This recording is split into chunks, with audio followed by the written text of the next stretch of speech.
It was a cold and bleak winter in the Valley of Avalar, especially in the dragon capital city of Warfang, and there were very powerful snowstorms that could rival even the Ice Guardian Cyril's tremendous power blasting outside, and the soft falling snow had turned into an unforgiving blizzard that was so strong that it took someone very strong and brave, or stupid, enough to journey out into such a storm but also withstand it.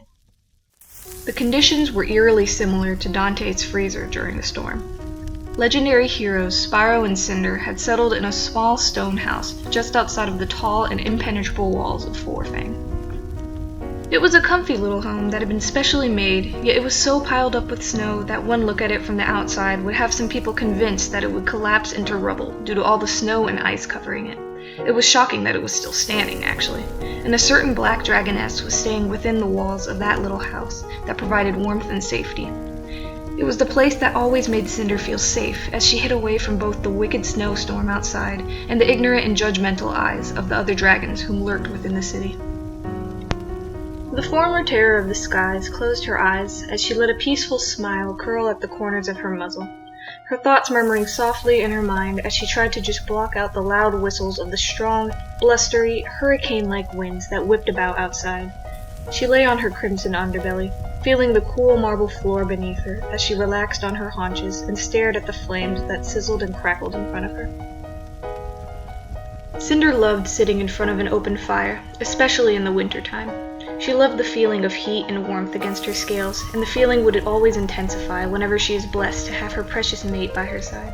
Even though said mate was out on a dangerous mission right now, she was more than satisfied to spend this nice and quiet evening with the newer member of her family, her son. Little Ivor silently slept in her claws, laying on his back and snoring gently as he snuggled in his mother's forelegs.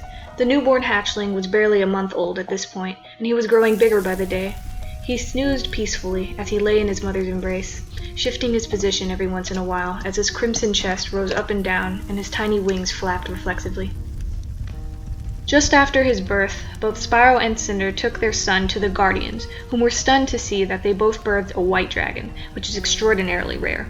In fact, they revealed that the previous white dragon was the one and only chronicler himself. Nobody knew what sort of power this baby could be capable of when he grows up, and everyone was extremely anxious to find out. Cynder smiled softly. Since Spyro was away so often, she had been used to being alone, so it was nice to at least have some company. It felt like only yesterday, when Ivor was still residing in his egg. The baby hatchling whimpered a bit in his sleep as Cynder readjusted her son in her paws, being very careful not to disturb him as she craned her neck, leaned her head down, and nuzzled his tiny chubby face with her snout with as much adoration as she could muster. She could feel her heart palpitate as she smiled tenderly at the tiny dragon that had eyes that reminded her of her mate. She loved looking into his little face that resembled Spyro very closely. She loved looking into the two facial horns that poked out from each side of his face. She loved rubbing her snout against his tiny shovel-shaped muzzle. She adored looking at the little scythe-like tail that was very identical to her own. Each and every time she looked into Ivor's little face, she would find herself entranced when she would see what he'd inherited from her and what he inherited from Spyro. She loved every little thing about little Ivor, especially how chubby he was. Who couldn't love a tiny baby dragon? The ex-terror of the skies was broken from her reverie once the atmosphere around her trembled from the forceful winds of the blizzard that shook the house. She almost raised her head in fright of all the dreadful sounds erupting from outside, but she simply focused on caring for the slumbering hatchling that fell asleep in her paws, and, thankfully, he hardly seemed bothered, or even fazed, by the horrendous storm outside. But the large, slender dragoness just couldn't block out a sense of fear for her mate that nibbled away at her mind constantly, gnawing away at her heart with ever-increasing worry while she glanced outside the window nearby longingly. I hope Spyro's alright. A sudden noise caused the black dragon to jolt into an alert and panicked state as her head perked up when she heard the door bang away, her eyes widening in surprise and her heart leaping into her throat. What could that be? Was it dangerous?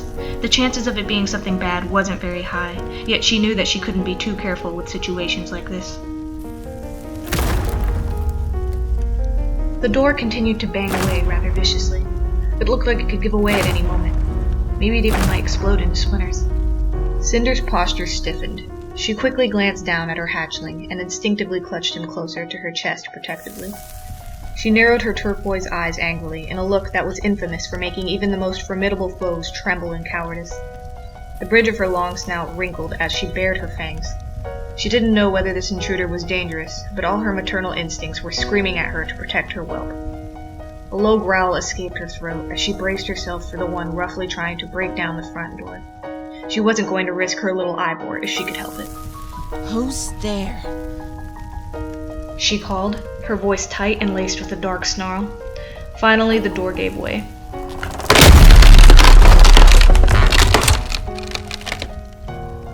Cynder didn't quite know who this intruder was, but she wasn't going to let them get any closer.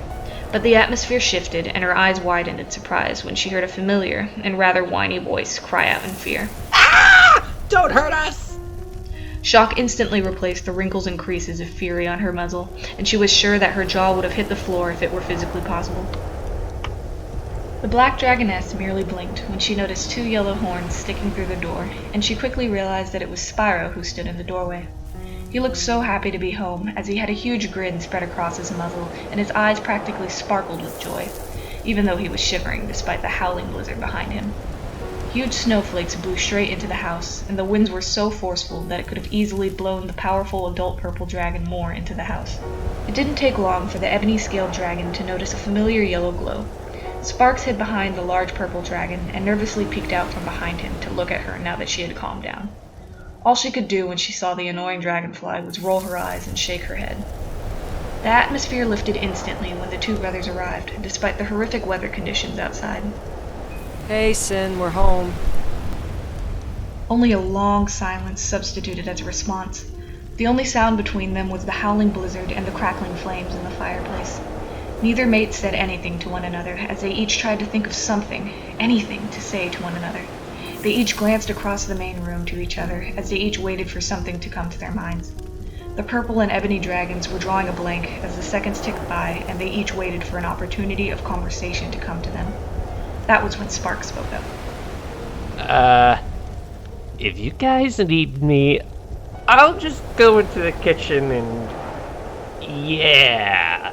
Then the yellow dragonfly flew away instantly, leaving a blur of yellow behind him. In the meantime, Cynder just tried to cool the rage that threatened to burst out. She had been fearing for Spyro's safety, and he decided to greet her by scaring the daylights out of her by breaking down their front door. Sure, her heart was doing backflips in relief that Spyro was okay, but she tried her best to contain it as she simply gave her mate a scowl that consisted of a raised brow and a strong frown.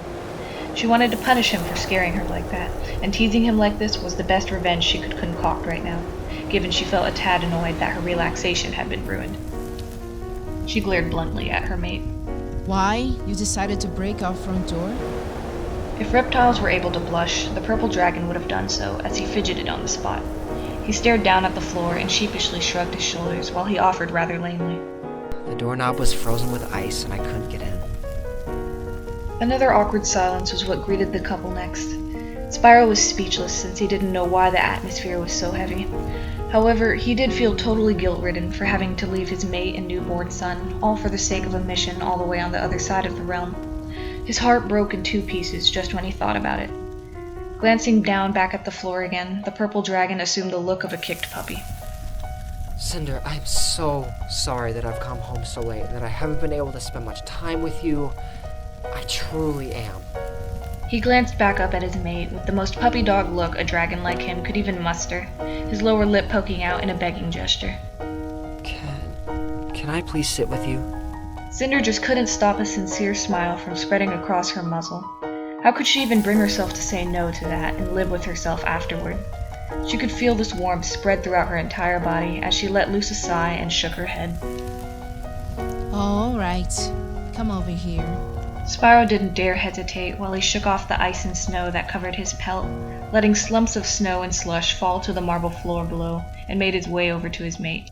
He happily settled and lay down next to her, and he could not only feel the heavenly heat of the fire chase away the frigid cold that plagued him on the outside, but he could also feel his heart glow with this warmth that spread throughout his body, and it was a sensation he adored. Each time he'd come home from a mission, he would always be greeted with a loving embrace from his mate, and it was one of the joys he would feel upon walking in through the front door. Yet he also loved laying his eyes upon his hatchling and giving him bundles of attention too. Spyro and Cynder lay down alongside each other, and their tails coiled around each other as the former draped one wing over the latter's long, slender body. Not even 5 seconds passed when, suddenly, the purple dragon spoke again, with his eyes closed as he leaned his head against his dear mate's rather long neck. Hey, you want to see what I got for you? Cynder cracked her eyes open a little when the question reached her earholes. Spyro managed to get a gift for her while he was out on his very important mission? She couldn't think of a more romantic gesture that he could perform that could make her heart swell to the size of a brick more. She nodded her head calmly whilst she inwardly beamed with excitement. Close your eyes. She did as asked and closed her eyes tight, only managing to keep them from opening out of this mischievous curiosity that she desperately wished to follow. Yet she had to follow Spyro's orders, otherwise the surprise would be ruined. After all, she hated ruined surprises.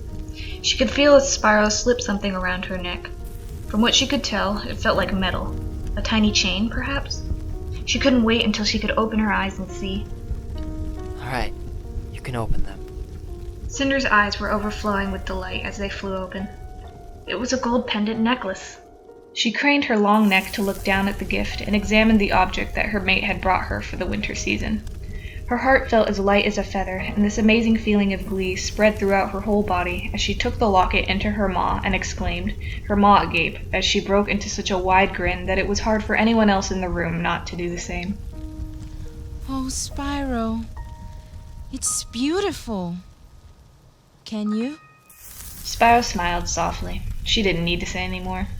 He hardly wasted a moment as he proceeded to lean towards her and clamped his jaws down on the little clip and successfully made it so the gold chain hung safely around her long neck. Cynder, in turn, rewarded her mate with a tender lick to his cheek. Why don't you peek inside the heart? Cynder noted the suggestive tone in her mate's voice and the way his brows wagged as though he were hinting at something. She smirked back at him and decided to oblige as she once again looked down at her necklace and used one claw to reach up and unlatch the golden heart that hung from the chain necklace. What she found when she opened it made her eyes water. Inside was a picture of both Spyro and Cynder as newlyweds, as well as an inscription. The picture depicted the two as they smiled. They were nicely dressed in the traditional dragon wedding attire. Spyro wore a dark blue cape with a starry constellation pattern adorned upon it and metal anklets covering his feet, while Cynder was wearing a cape as well, except it was a plain ruby red, and she wore golden anklets. The inscription said, "To my one and only, who makes my life complete. I want you to know that I adore you with every fiber of my being.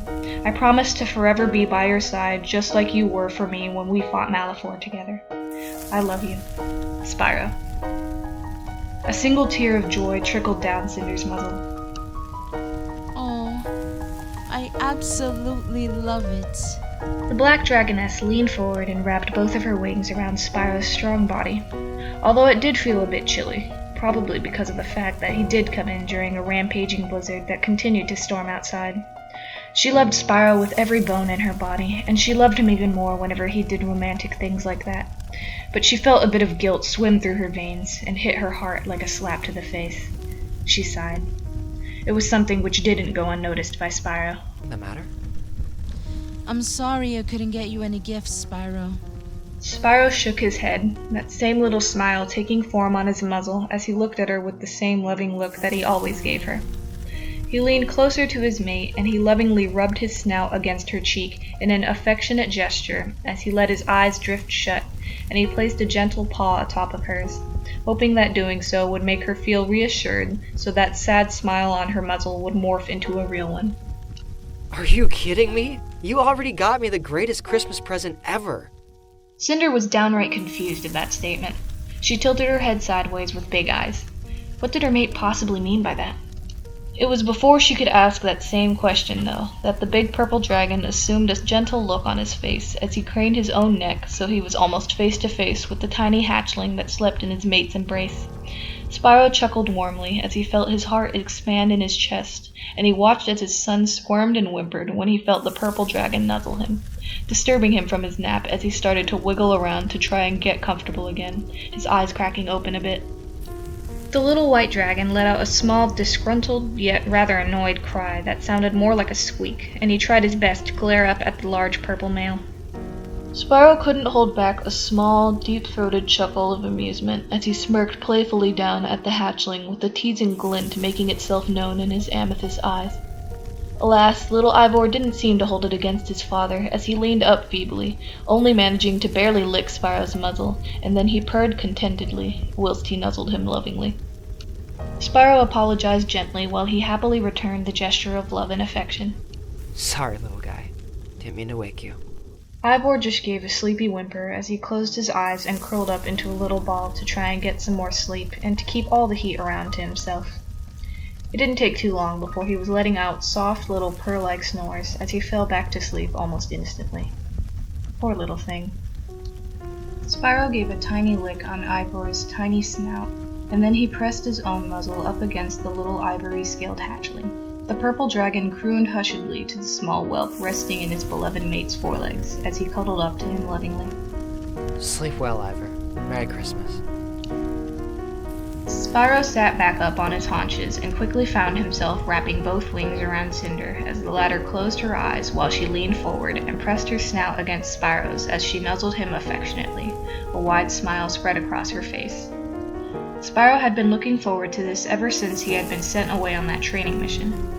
He had wanted to cuddle up to his lover and his hatchling, and now he was receiving his one Christmas wish: to spend Christmas with the ones he loved.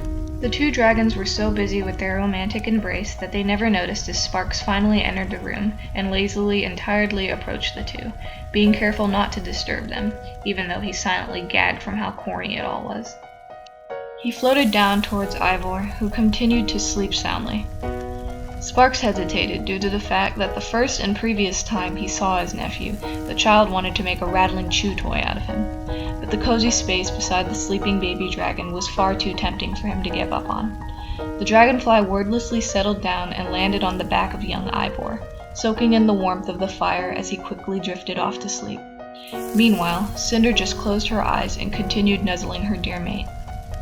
You are paying for the front door. Merry Christmas, Spyro. Spyro held back the urge to sigh in mock dismay, but he knew that he probably deserved it for leaving her on her own like that, and if this was all it would take to earn his mate's forgiveness, then he knew it would be worth it. He leaned deeper against the former terror of the skies, the strong beats of his heart quickening slightly due to the close proximity they shared. He chuckled warmly and nuzzled her back.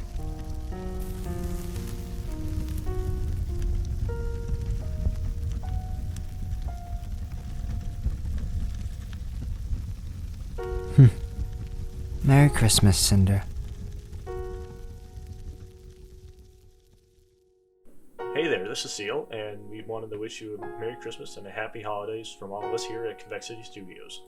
We hope you enjoyed the video. We put a lot of time and effort into it to make it the best we possibly could for all of you, and we'll see you next time with our next upload.